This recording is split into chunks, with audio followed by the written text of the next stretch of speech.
I actually hit myself. Oh well. Hello, and welcome to Dysphoria 101. Today, I'll be doing my makeup as always, and today I actually decided to choose what I'm gonna do beforehand. So I have the products in front of me, which is gonna be the Born to Run palette, some Essence mascara, Essence highlighter, and two Kiko liquid lipsticks. It's quite interesting how people really debate on the whole drugstore versus high-end stuff. I just use a mix of both, but for some reason I'm really picky when it comes to palettes. And that's where I dish out the money. Regardless, that's for another time. So, today, I'm gonna start with actually trying to control my anxiety and talk about dysphoria and mental health. So there's a lot of kind of beliefs that once you start tea, that your dysphoria just goes away, and your mental health problems go away. But the problem is that's really not the case. I wouldn't say it makes it worse. I wouldn't say it makes it better. But the problem still remains. Your dysphoria is there and you have to fight it somehow. And your body's changing as well, so you have all these insecurities. Is my body changing the way I wanted it to change? How do I present? And you just get every sort of new shit thrown at you.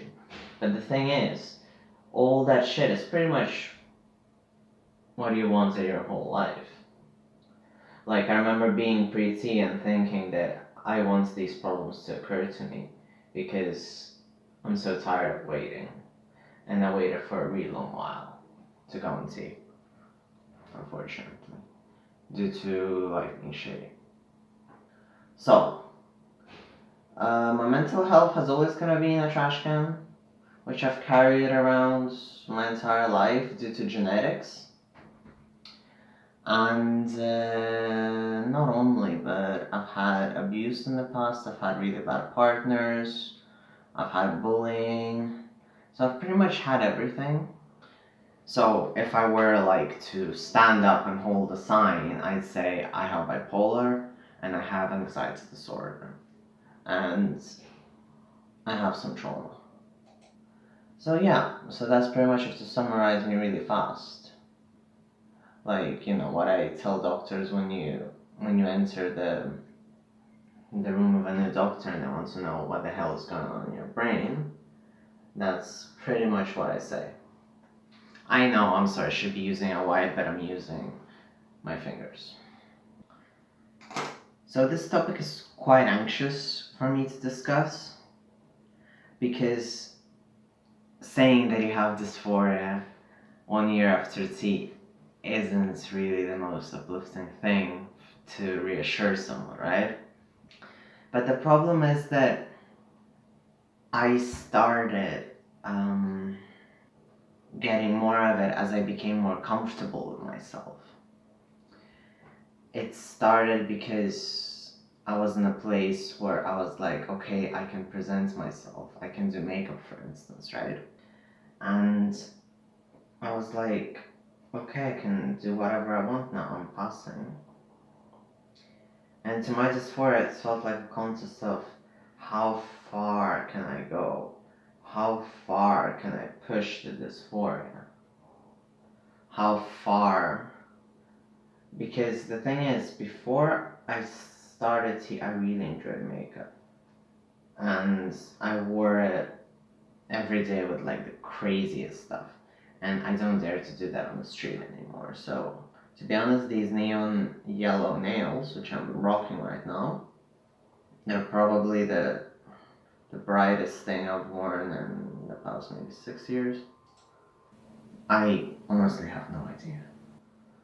So dysphoria comes at you, I think, for the rest of your life. Or for...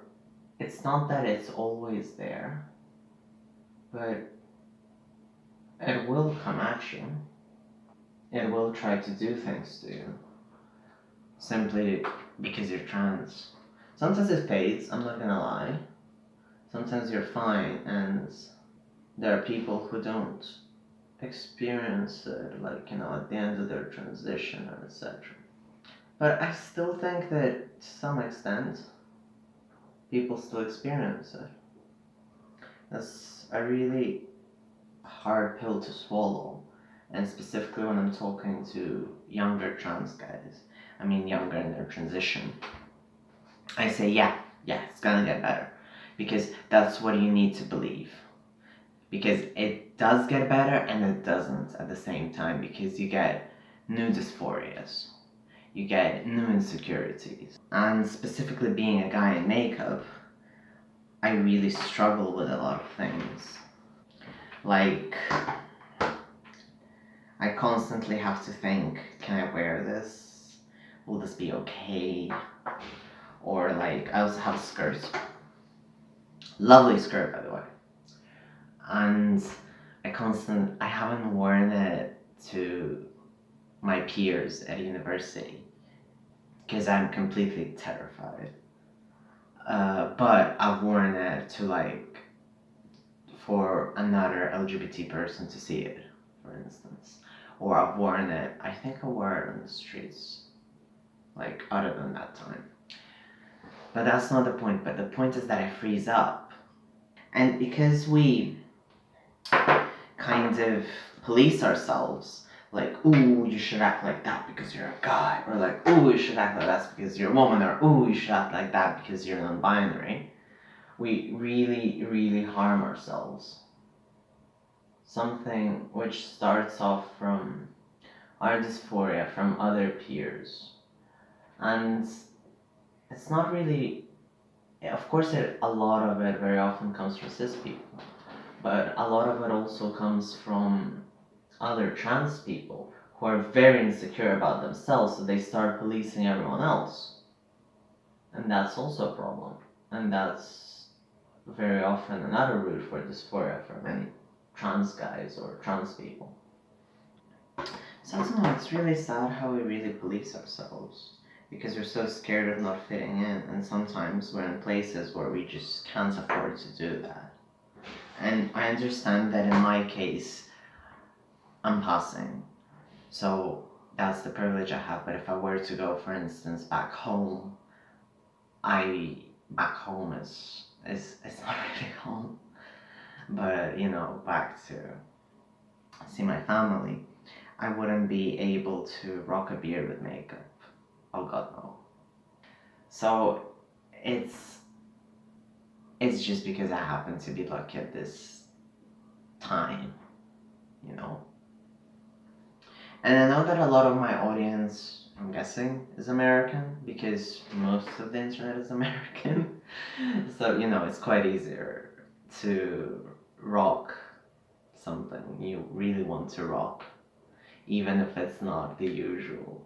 Just give me a second, I'll quickly do my lips. So, I'll really try to touch more on mental health stuff. It's just that it's really hard for me to talk about it because it's something I encounter daily, and dysphoria as well. But it's easier for me to discuss trans issues rather than to discuss health issues. I don't exactly know why, but that's just the way things are. And I know this has been said in numerous forums and in numerous posts, and I cannot simply stress how important it is. But if you have mental health issues and you have dysphoria, they can be together, but most likely they're separate. You have to treat them both. So, yes, depression can decrease, but don't count on it. Don't count on the silver bullet like I did, because I actually went off my medicine after I started tea and it wasn't good. So I highly recommend for you to have a specialist as well if you suffer from depression, mental health, bipolar, anything at all. Because it is very crucial for you to stay afloat. and also don't forget that sometimes when you start tea, you will not get these results right away which you wish. Also, it might take a while for them to start kicking in.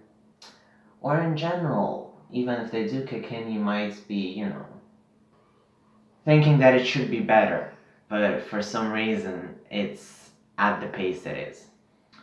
So I really wanted to emphasize that your problems won't go away, unfortunately. Some will, some won't. So it's not really a magical bullet. What will happen is the fact that you will be having the effect of testosterone and you will slowly go towards where you want to be. For me, it was quite fast, but my mental health issues continued, for instance. And also, as my year approached, I started having like some health stuff as well. So be prepared for that as well. Because you need to start considering surgeries because you know what tea does. So you need to start considering surgeries. Sorry, you need to start thinking about surgeries. And when it comes to mental health, you need to find a good support group. You need to find a good psychologist, a good psychiatrist.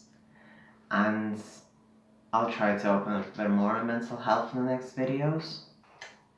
But for now, I'm left with mascara, and I'm left to support you. And I hope you enjoyed this video, and trust me, I will put on mascara. Thank you.